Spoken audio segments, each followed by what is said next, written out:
بسم اللہ الرحمن الرحیم الحمد للہ وقفا وسلام علی عباده الذین اصطفى اما بعد فاعوذ باللہ من الشیطان الرجیم بسم اللہ الرحمن الرحیم ان الذین قالوا ربنا اللہ ثم استقاموا تتنزل عليهم الملائكة ألا تخافوا ولا تحزنوا وأبشروا بالجنة التي كنتم توعدون صدق الله العظيم.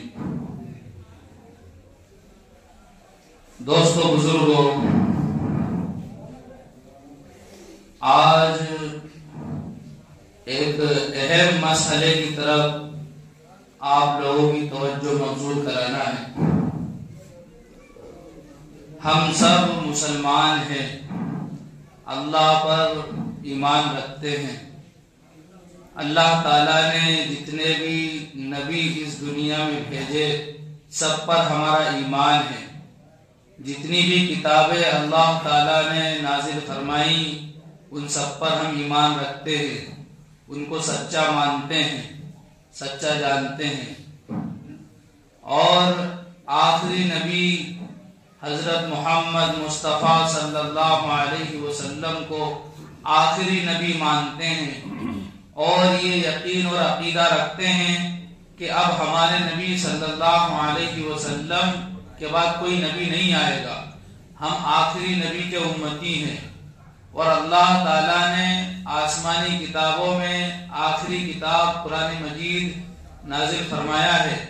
قرآن مجید ہمارے نبی صلی اللہ علیہ وسلم پر نازل ہوا، اور قرآن کریم پر عمل کرنا اور اس کے مطابق زندگی گزارنا یہ ہم سب کا ایمانی فریضہ ہے. اس کے بغیر ایمان مکمل نہیں ہوگا. اور آج سے 2-3 ہفتے پہلے میں نے ایک بیان کیا تھا جس میں اس بات کی پوری تفصیل ذکر کی تھی کہ اگر ایمان میں عقیدے کے اعتبار سے ذرے کے برابر بھی کمی ہے تو یہ انسان کافروں میں شمار ہوگا، یہ ایمان والا نہیں کہلا سکتا. اس لیے کہ عقیدے میں تو ذرے کے برابر بھی کمی برداشت نہیں ہے. اعمال میں اگرچہ کوئی کمزور ہوگا تو وہ اپنی سزا بھگتنے کے بعد ایک نہ ایک دن ضرور جنت میں چلا جائے گا. اور آج سب سے زیادہ محنتیں اس بات کی ہو رہی ہیں کہ مسلمانوں کو عقیدے کے اعتبار سے، ان کے ایمان کے اعتبار سے کھوکھلا کر دیا جائے. یہ اللہ کو مانے لیکن اللہ کے ساتھ دوسری چیزوں کو شریک کریں. اور یہ آپ جانتے ہیں کہ اللہ تعالی ہر گناہ کو معاف کر سکتے ہیں، اور اللہ جانتے ہیں کہ کس کے گناہ کو معاف کرنا ہے اور کس کے کو نہیں کرنا ہے. لیکن شرک ایک ایسا گناہ ہے کہ اس کو اللہ معاف نہیں کریں گے. اللہ تعالیٰ نے قرآن میں صاف لفظوں میں بتا دیا کہ شرک کی معافی نہیں ہے. شرک کے علاوہ جس گناہ کی ہم چاہیں گے معافی کر دیں گے، معاف کر دیں گے، شرک معاف نہیں ہوگا. لیکن اس دور میں شرک کو اتنا زیادہ پھیلایا جا رہا ہے کہ شاید کسی اور چیز پر اتنی محنت ہو رہی.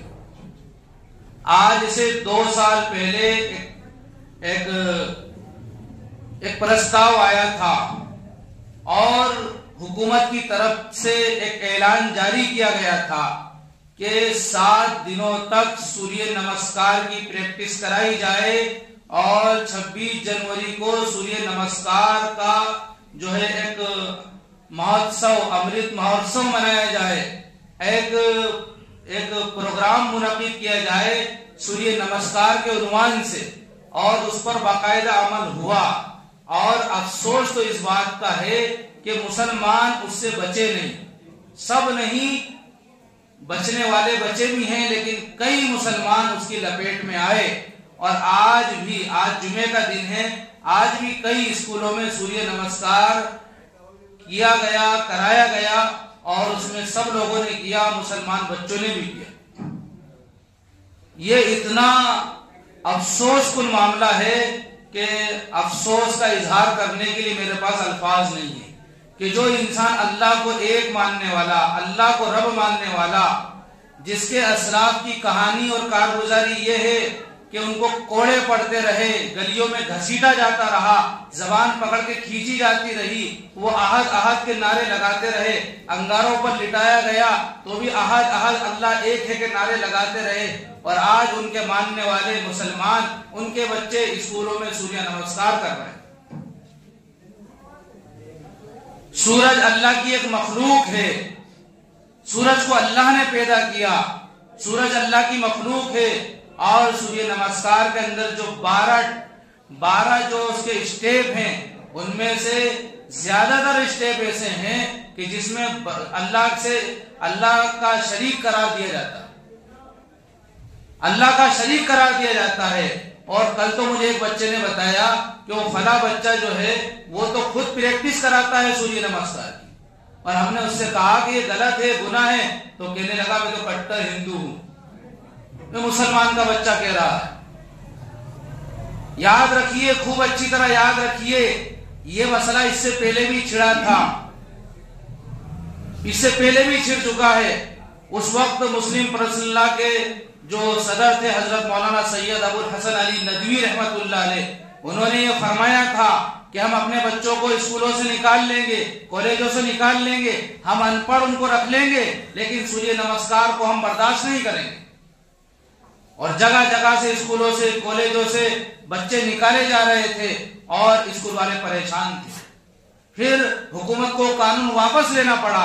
آج المیہ ہے، علماء آواز اٹھا رہے ہیں، علماء لیٹر پیڈ جاری کر رہے ہیں، لیکن آج ہماری مسلم قوم سن نہیں رہی۔ سورج دیوتا نہیں ہے، سورج اللہ کی مخلوق ہے، اور نبی اکرم صلی اللہ علیہ وسلم کی تعلیم ہے کہ جب فجر کی نماز ہو جائے اور سورج طلوع ہو جائے تو 20 منٹ تک نماز نہیں پڑھنا،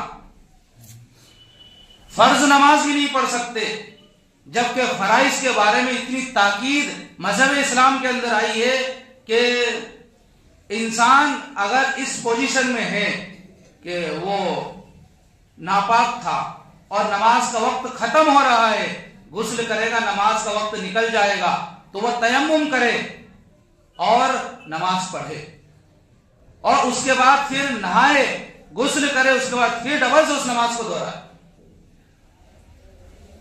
کتنی تاکید ہے۔ اور اگر کسی کے پاس اتنا بھی وقت نہیں ہے، یا یوں کہہ لیجئے ٹرین میں یا پلین میں سفر کر رہا ہے، نہ وضو کا کوئی اس کے پاس پانی ہے، نہ ہی تیمم کے لیے مٹی ہے وہاں پر، وہ کیا کرے گا؟ وہ بغیر وضو کے، بغیر پاکی کے نماز نہیں پڑھ سکتا، تو وہ نمازیوں کی ایسی مشابہت اختیار کرے گا، تشبہ بالمصلین کرے گا، اور جب پھر اس کو پانی ملے گا تو وضو کر کے پھر اس نماز کو دہرائے گا۔ فرائض کے بارے میں بہت تاکید ہے اسلام کے اندر، بہت سختی ہے، یہاں تک کہ بچہ بالغ ہو گیا اور ابھی فی الحال اس وقت بالغ ہوا اور اس ظہر کی نماز میں وقت ہے 1 گھنٹے کا، تو 1 گھنٹے کے اندر اس کو غسل کر کے نماز پڑھنا ہے۔ اگر ایسے ٹائم میں بالغ ہوا کہ نماز کا وقت ختم ہونے والا تھا تو دیکھا جائے گا غسل کرنے کا وقت اگر نہیں ہے تو تیمم کرے گا اور نماز پڑھے گا، اور بعد میں غسل کر کے پھر اس نماز کو دہرائے گا۔ اتنی تاکید ہے فرائض کے بارے میں، پھر بھی نبی اکرم صلی اللہ علیہ وسلم فرماتے ہیں کہ فجر کی نماز کا وقت ختم ہو جائے، سورج طلوع ہو جائے، 20 منٹ تک نماز مت پڑھنا، اس لیے کہ یہ سورج کے نکلنے کا وقت ہے۔ کہیں ایسا نہ ہو کہ لوگ یہ سمجھنے لگے کہ یہ لوگ سورج کو سجدہ کر رہے ہیں، اس لیے کہ جب سورج نکلتا ہے اور سورج کی کرنیں پھیلتی ہیں تو شیطان سورج کے سامنے کھڑا ہو جاتا ہے اور کہتا ہے دیکھو یہ مجھے سجدے کر رہے ہیں۔ اس مشابہت سے روکنے کے لیے نبی نے فرائض سے روک دیا کہ 20 منٹ تک نماز نہیں پڑھنا، اس لیے کہ 20 منٹ کے اندر سورج نکل کر اونچی سطح پر چلا جاتا ہے، اس کے بعد آپ نماز پڑھو۔ آج سورج کی پوجا کی جا رہی ہے، پرستش کی جا رہی ہے، دوسرے مذاہب والے اگر وہ کر رہے ہیں تو ہمیں کوئی تکلیف نہیں، وہ کرے، ان کا مذہب ہے، لیکن ہم اپنے مسلمان بچوں کی بات کر رہے ہیں کہ وہ سورج کو نمسکار کر رہے ہیں، سورج کو نمن کر رہے ہیں، سورج کی گویا کہ عبادت کر رہے ہیں، ان کا ایمان ختم ہو گیا۔ اور آج ہمیں اس کا احساس نہیں ہے. اس طرف توجہ دینے کی ضرورت ہے اور بہت زیادہ توجہ دینے کی ضرورت ہے. اگر کسی انسان نے اس طرف توجہ نہیں دی تو یہ نہ سمجھے کہ میری کوئی پکڑ نہیں ہوگی. اگر کسی کے بچے شرک میں یا کسی بھی گناہ میں ملوث ہیں، قیامت کے دن پوچھا جائے گا. اور حدیث میں ہے کہ ہر انسان ذمہ دار ہے، باپ ذمہ دار ہے، بھائی ذمہ دار ہے، گاؤں کا بڑا ذمہ دار ہے، خاندان کا بڑا ذمہ دار ہے، بستی کا بڑا ذمہ دار ہے. ہر ایک سے پوچھا جائے گا تیرا بھائی شرک میں مبتلا تھا، تو نے کیا کوشش کی؟ تیرا بچہ شرک میں مبتلا تھا، تو نے کیا کوشش کی؟ گاؤں کے بڑے سے پوچھا جائے گا تمہارے گاؤں والا شرک میں مبتلا تھا، تم نے کیا کوشش کی؟ ہر ایک ذمہ دار ہے. کوئی بھی اپنا دامن نہیں بچا سکتا کہ میں ذمہ دار نہیں ہوں. ہر ایک ذمہ دار ہے. کلکم راعٍ وکلکم مسئول عن رعیتہ. ہر ایک سے پوچھا جائے گا. آپ کو یہ جانتے ہوئے اور آپ کو یہ معلوم ہے کہ وہاں فلاں جگہ جو ہے سوریہ نمسکار کرایا جاتا ہے، پھر بھی اپنے بچوں کو وہاں پڑھا رہے ہیں، تو آپ جو ہے یہ اعلان کر رہے ہیں گویا کہ ہم شریعت سے دستبردار ہیں، ہم اللہ کے قانون سے دستبردار ہیں. سورج اللہ کی مخلوق ہے اور اس کو سجدہ کرنا، اس کے سامنے نمن کرنا، اس کے سامنے ہاتھ جوڑنا کسی بھی طرح جائز نہیں ہے. اس سے بچنے کی ضرورت ہے. اور دو لفظ یہ کہہ دوں میں کہ انسان اگر یہ سوچنا چاہے کہ صاحب وہ تو قانون جو ہے اسلامی نہیں ہے اور حالات ایسے ہیں ویسے ہیں، یہاں کا سنویدھان اس بات کی اجازت دیتا ہے کہ ہر ملک والا اپنے ملک میں، اس ملک میں اپنے مذہب کی آزادی کے ساتھ رہے. جبر نہیں ہے. اسکولوں کے اندر بھی یہ قانون نہیں ہے کہ کوئی کسی مذہب والے کو زبردستی اپنے مذہب پر آمادہ کرے یا اس سے عمل کروائے. یہ قانون نہیں ہے.